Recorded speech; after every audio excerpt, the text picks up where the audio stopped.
been a very exciting and challenging 8 months so far for LSESU, with an unprecedented number of student events. We've asked you big questions, got huge responses and led our campaigns as such. It's been a complete transformation in the way we run the union, the way we present ourselves and the way we operate. And we just want to take this opportunity to share with you a few achievements from the year so far. Being your community and welfare officer means that I've been working on student wellbeing. I'm trying to create more accessible ways for our students to balance work, life and study. So we did things like the Stew Festival Food and Lifestyle earlier last year. We did things like Beat the Deadlines Day and Wellbeing Day earlier on this term. The school were really interested in this, so I've set up a joint school SU working group to look at student health and wellbeing, hopefully meaning we have happier students. I'm also working on the One LSE housing campaign. We have the rent guarantor scheme paper going to Finance Committee. We have an office on the 3rd floor of the new building for you to go for any housing queries. And lastly, the virtual network is going to be ready for you to use before the end of term. So you'll be able to find housemates, you'll be able to find flats. All of it is just going to be for LSE students, so it's really, really useful. We're also going to be tying in some events around that as well, like Find a Flatmate or best ways to search for accommodation in London. Hopefully it will mean looking for and securing accommodation is going to be so much less of a nightmare. As your Activities and Development Officer, I get to work on a number of different projects which benefits you as students. So there have been 2 main projects this year and this term that I've been working on, the first of which is the relaunch of the Sports Ambassador programme.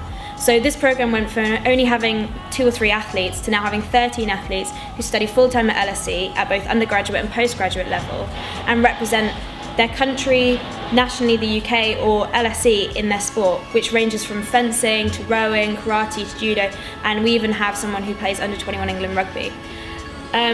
The second project that I've been working on is the annual fund. So I've been working really hard to try and raise the profile, to try and get societies and sports clubs to apply for even more money so they can benefit from the money that the school can give us. So this year we managed to get 70,000 more, raising our total to £270,000, which goes towards our sports clubs, our societies, as well as a couple of different liberation projects. Most of the money ended up going to societies, but we got 40,000 for our sports clubs, 30,000 for SU projects, as well as another 10,000 for the liberation groups such as Women's Officer and LGBT Officer. So I'm really looking forward to seeing the rest of the events that our societies and clubs put on with the money given to them by the annual fund.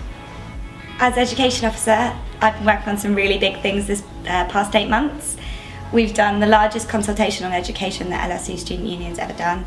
2,766 people replied, and we now know a huge amount of things, a huge amount of information about what you do and don't want within LSE, which we're taking directly to the people who can make those changes happen. 93% of you have said that you wanted better online resources, and we're now pushing for every department to implement online lecture capture. We also know that 93% of you think that the class size that you are in does impact on the teaching and learning experience. So we are strongly opposing the proposals to increase the class sizes and remove the cap on current classes. The next few months I'm working on a whole range of exciting projects and continue to push on with what we know that you guys want. So one of the key things that I've been dealing with this term is postgraduate education issues. I've been working alongside Rosie to make sure that our views and interests are fought for our academic board. And in order to facilitate this, I've been working more closely together with course reps. Last night we had the first course rep congress of both undergraduates and postgraduates and went really well. It's something that we want to carry on for the rest of this term and for future years, and I really believe that it will help strengthen our voice as students when it comes to academic issues. We're starting off on a series of postgrad only events titled The Graduate, and this will be held in the new SU venue. Alongside that, we'll also be having events with other University of London institutions like King's, Imperial and UCL, where you can just get to know other London University students and network with them. And right at the end of the year, there'll be a big postgraduate summer festival. More details on that to come, but trust me, it's going to be a good one, so look out for that in the future. Last but no means least, I've also been dealing with communications for our postgraduate students. We're making real progress on streamlining the way that we issue communications here at the SU, and this is something that I'm continuing to work on this term.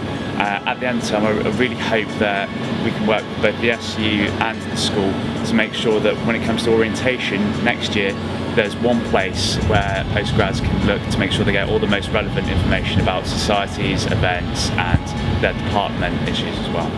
When I was elected, there were a few things that I wanted to achieve as General Secretary, and the first was to make sure that decision making within the union was much more open and democratic than it was. Very few people were voting.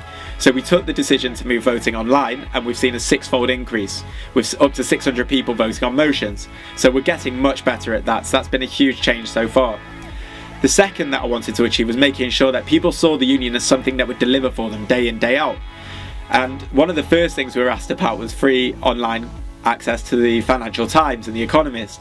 So we immediately got a petition set up, 1,500 people signed it, and we lobbied the school hard over the space of a week, and we delivered that, saving hundreds of pounds for our members. So it's a clear impact there, amongst all the other things we're doing.